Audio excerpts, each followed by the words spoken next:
अंग्रेजी में लॉयर्स को मजाक में लायर्स भी बोलते हैं, लेकिन ये कांग्रेसी नेताओं पर एकदम सटीक बैठता है। और ऐसे ही कुछ लायर्स में सबसे पहला नाम है पी चिदम्बरम। 1992 में एनरॉन कंपनी ने महाराष्ट्र के ढोबाल में पावर प्लांट लगाने की प्लानिंग की, लेकिन स्थानीय लोगों के विरोध के कारण प्लांट नहीं लगा और एनरॉन ने तत्कालीन भारत सरकार पर 38,000 करोड़ के नुकसान की भरपाई का मुकदमा कर दिया, जिसके वकील कोई और नहीं पी चिदम्बरम थे।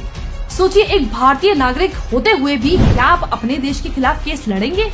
लेकिन 2004 में यूपीए की सरकार आते ही चिदम्बरम वित्त मंत्री बन गए और उन्होंने तो एनरॉन के विरोध में केस लड़ रहे वकील हरीश साल्वे को हटा दिया और उनकी जगह पाकिस्तानी वकील नियुक्त करवाया।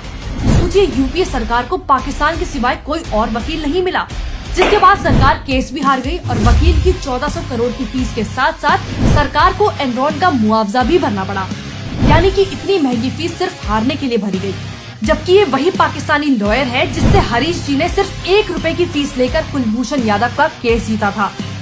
अभिषेक मनु सिंघवी भ्रष्टाचारियों से कांग्रेसियों का पुराना नाता है, इसलिए वो अपनी पार्टी ही नहीं दूसरों की पार्टी के चोरों का भी बचाव करने में पीछे नहीं रहती। कांग्रेस के वरिष्ठ नेता और वकील अभिषेक मनु सिंघवी इन दिनों शराब घोटाले में लिप्त मनीष सिसोदिया के वकील के तौर पर केस लड़ रहे हैं, जिसके लिए आपने उन्हें करीब 25 लाख फीस के तौर पर दिए हैं। एक ऐसे इंसान का बचाव करना जो स्कूल खोलने की बजाय ठेके खोल रहा था, सरकारी राजस्व को नुकसान तो पहुंचा ही रहा था, सामाजिक नुकसान भी पहुंचा रहा था। लेकिन अभिषेक मनु सिंघवी को कोई शर्म या पछतावा महसूस ही नहीं हुआ।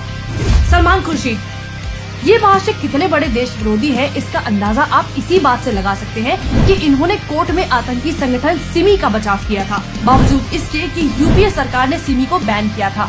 सलमान खुर्शीद ने उस पर लगा यूएपीए के तहत प्रतिबंध को हटाने की मांग की थी। सिमी वही संगठन है जिसने मुंबई ट्रेन में ब्लास्ट करवाया था, जिसमें 109 लोग मारे गए थे।